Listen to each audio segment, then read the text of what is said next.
Welcome to the Language Alchemy podcast, where we explore how our language and communication patterns directly impact our lives, and where you get transformative communication tools to bring forth more authenticity and compassion to all your relationships.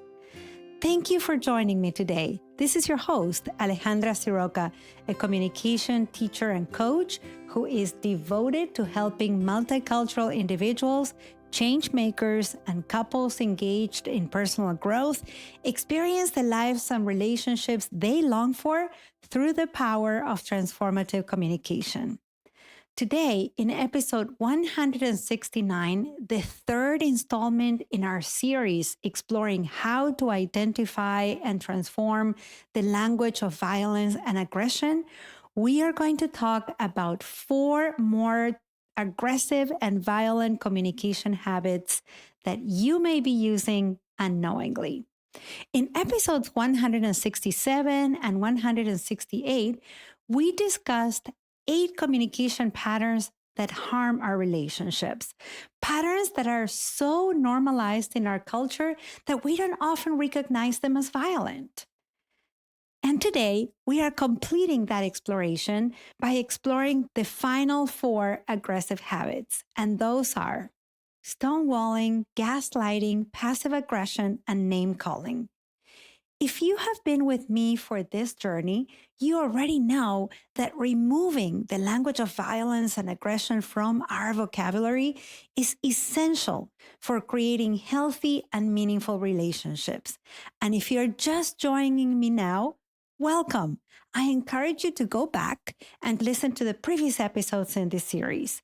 And those are episodes 167 and 168. But today's discussion will stand on its own as well.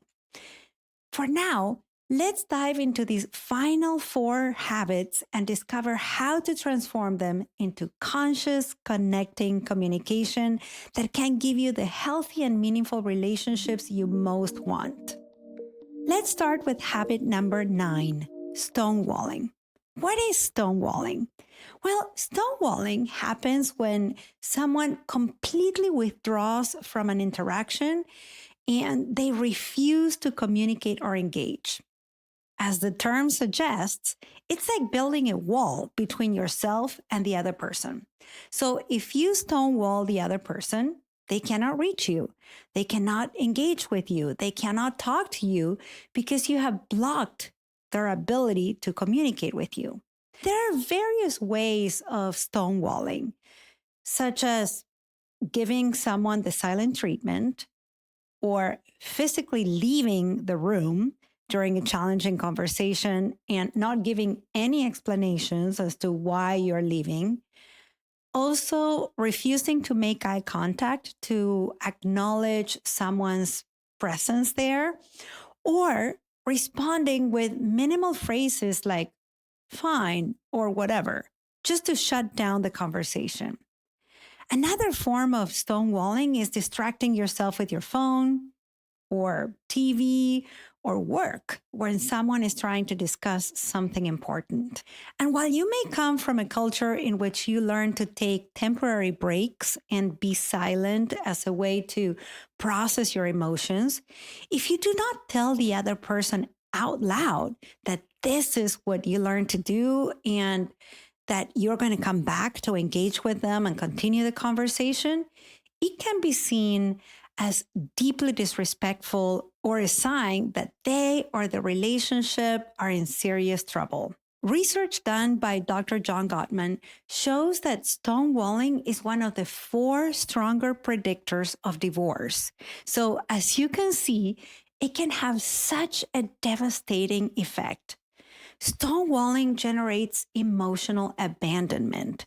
When someone stonewalls, they're essentially saying, your feelings and your needs do not matter enough for me to stay engaged. Of course, this creates isolation. It can trigger anxiety, depression, and a sense of helplessness in relationships. And if this happens often, then the other person will want to get out of the relationship that feels so hurtful. If you now recognize that you are someone who stonewalls, I want to offer you a transformative alternative. First of all, we need to understand that stonewalling happens when you feel emotionally overwhelmed or flooded. And when we are overwhelmed, it's very hard to know what to do or to do anything at all. So, first of all, you need to recognize what you're feeling emotionally overwhelmed and notice your physical sensations. Maybe you notice that your heart is racing, or your breath is shallow, or you're feeling hot, or you have an inability to think clearly. After you notice that, if you are in a relationship where you feel safe to share this out loud, then let the other person know that you're emotionally flooded and ask for a break. You could say something like, I'm feeling overwhelmed right now, or I'm having a hard time, and I need a few minutes to myself, and then I'll come back to the conversation. Can we pause this conversation for 20 minutes? And then, and this is very important, while you are taking a break, avoid distracting yourself and being on your phone or doing something different. Instead, connect with yourself. For example, you can engage in conscious breathing, or you can take a piece of paper and write down how you're feeling or what you would like to say out loud. Then return as promised. This is crucial because if you don't do that, that break that you took now becomes stonewalling. After you take a break and you come back to the conversation, re-engage with openness. For example, you could say to the other person something such as, thank you for giving me space. Now I am ready to listen. By learning to bring awareness to your emotional overwhelm and let the other person know what's happening, you can take needed breaks without abandoning the other person emotionally. Habit number 10, gaslighting. I recorded a whole episode about this habit, about gaslighting. It is episode number 34. So I will be brief here because you can check that episode out. Gaslighting is a form of psychological manipulation where someone makes another person question their own reality, their own memory, or their perceptions. When you gaslight others, you may say things like, that never happened. You're making things up again. Or, you're too sensitive. I was just joking. Or, no one else has a problem with this. You are the only person who thinks this way. So, this is not an issue at all. The only issue is with you. Or, you're overreacting as usual. In multicultural contexts, gaslighting can take on additional dimensions, such as, that's not racism, you're always looking for trouble. Or, you don't understand how things work here. Gaslighting is very damaging because it erodes someone's trust in themselves. Over time, the recipient of frequent gaslighting begins to doubt their own perceptions and their own experiences, and they become increasingly dependent on the gaslighter to define their reality. So if you are someone who gaslights others, you need to seek some support, whether it is from a therapist or from a communication coach. And you need to learn to value and validate other people's experiences, not just your own, especially when you don't agree with them. So something you may want to learn to say is something like, from my perspective, this is what I experienced. And I understand that your perspective is different and as valuable as my own. So I'd like to know a little bit more about your experience. By acknowledging that different people can experience the same situation differently without anyone being wrong, we create the space for multiple truths rather than imposing our own version of reality on others. If you want more tools about what to do if you are the recipient of gaslighting, then check out episode number 34. I will add the link in the show notes. Habit number 11, passive aggression. Oh, this can be such a subtle communication habit that happens when you feel upset, angry, disappointed, sad, or hurt by someone. Instead of telling them directly how you feel, you make indirect comments or you use subtle language to communicate your displeasure with the other person. Passive aggression is a way of showing hostility without having direct confrontation. Let me give you some examples of what passive aggression sounds like. Let's say that someone asks if there's anything bothering you because they can see it in your body language or on your facial expression, and your answer is, I'm fine. That is passive aggression. Or because you're upset, you make a sarcastic comment or a backhanded compliment. Let me give you an example. Let's say you wish someone you live with cooked more often, and you feel upset that you are the one who's cooking most of the time. And then one day, that person prepares a meal. And when you taste it, you say, this food is delicious. I forgot you could still cook. Instead of asking the person directly to cook more often. Another subtle form of passive aggression is deliberately taking your time or doing something poorly when someone asks for your help just to show that you're upset with them. Another way of communicating passive aggression is by using subtle digs or jokes that actually express hostility. And one more way is to agree to do something with no intention of following through. Passive aggression creates confusion and mistrust because it sends mixed messages. You are expressing anger while you are denying you're angry, making it impossible for others to respond appropriately. Over time, when you are passive aggressive with others, passive aggression erodes trusts and creates a relationship environment where people feel they must constantly read between the lines rather than trusting what you are actually saying. Or if people are more conscious about communication, they keep asking you how you feel, or if you're okay, or they bend over backwards to make space for you to feel safe so that you can share what's bothering you.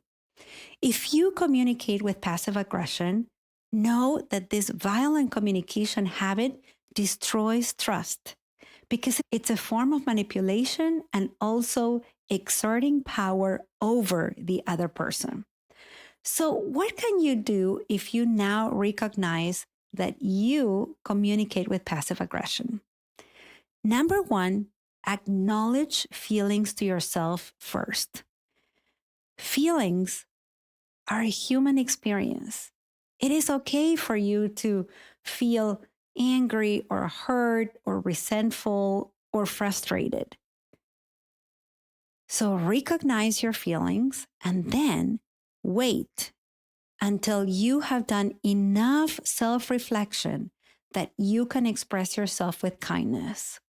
Then communicate about your feelings directly. If you feel hurt, tell the other person, I feel hurt. If you felt angry or frustrated, say something like, I felt frustrated about, or I was angry when, and then reveal to the other person what was going on for you. And finally, make clear, specific, and direct requests about your needs. You can say something like, what would help me is that you cook every other evening. You could ask a question. Would you be willing to cook 3 times a week?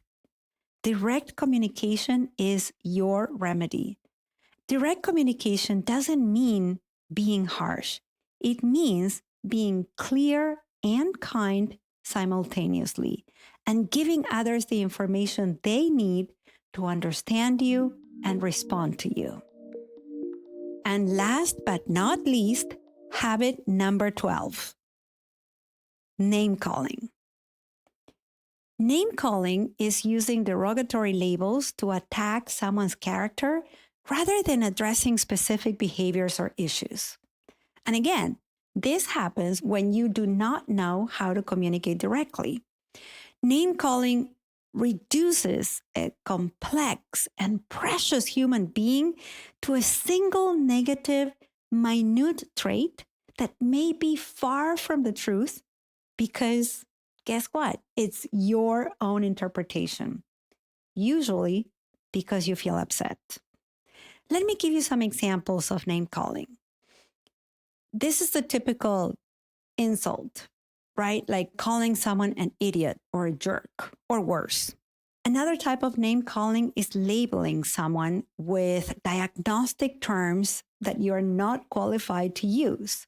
So you say to someone, you're narcissistic or you're so OCD. Another form of name calling is when you use words to attack someone's character.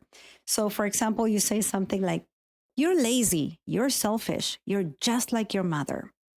Name calling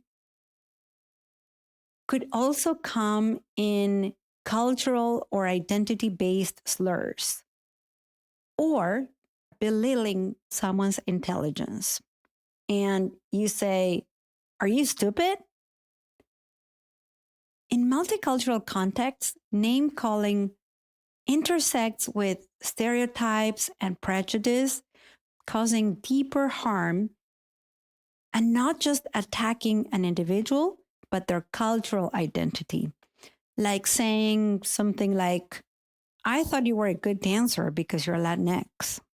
When we call another person a name, we're dehumanizing them. And we stop seeing them as the precious human being with needs and feelings and positive qualities that they truly are.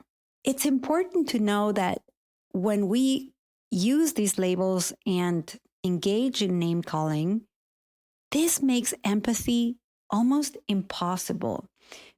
And it also creates deep wounds that persist long after the conflict ends. For children who experience name calling, the impact can shape their self-concept and their identity for life. I have seen this with my communication coaching clients who are adults, and they're still terribly marked by negative labels given by their parents, teachers, siblings, or other adults. And when we use name calling with adults, it can trigger shame and defensive reactions. And if you are in the middle of a conflict that needs resolution, it may take a long time to have a resolution. And sometimes it makes resolutions impossible. Now, there's a transformative solution that I want to give you, and that is to give feedback about a specific behavior and to express the impact of that behavior. Let me give you an example. Let's say that you are upset because you've been waiting for a friend of yours for 30 minutes. And when your friend finally arrives and you greet them, your usual communication would sound like, you are so inconsiderate. Instead of saying that, I want to encourage you to say something like, I felt frustrated and then worried when I waited for you for 30 minutes and I didn't even get a text message from you. By focusing on specific behaviors rather than talking about their character, we create possibility for change of behavior in the other person while preserving safety and connection for you and the other. And now, let's recap what you've heard in this episode. Now that we have explored all 12 habits of violent and aggressive communication across these 3 episodes, you have a comprehensive understanding of how our everyday language can hurt others and harm our relationships. In this episode, I shared the last 4 patterns of aggressive and violent communication, and those are stonewalling, gaslighting, passive aggression, and name calling. I gave you examples of what each of these habits sounds like, and I offered you transformative alternatives so that you can get what you want in your relationships, which is to be heard, to be understood, and to have healthy and meaningful connections with the people in your life. The alternatives and tools I gave you aren't about being perfect, and they are not to be used as a technique to get what you want. They are about developing awareness of your habits and making new choices one conversation at a time. I believe that you do have the capacity to create and maintain relationships where everyone's humanity is honored, where differences can be navigated with respect, and where conflict becomes an opportunity for deeper understanding rather than more division. If you recognize now that you are communicating using one of the habits I described in episode 167, 168, or in this one, 169, and you are inspired to transform your communication, I have exciting news. I am offering my annual 8-week online course called Choosing True Connection: Tools to Communicate Authentically Without Losing Your Cool, Taking it personally, or giving up on the people in your life. I've offered this course 4 times in the past. This would be my 5th time. And I can assure you that it has helped people tremendously. They learned communication skills to stay calm and grounded, no matter what the other person is saying. When you take this course, you will also have my ongoing support for 8 weeks, and you will learn to connect with people without reacting, no matter what they're talking about, and especially if they disagree with your perspective.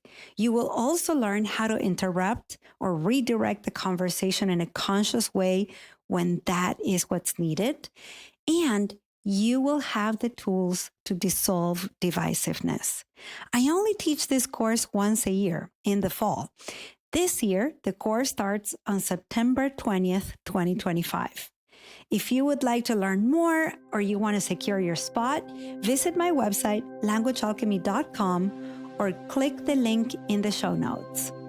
Thank you so much for listening, and a special thanks to all my communication coaching clients and students who are bringing forth more peace and more love to their relationships by dissolving their aggressive communication habits.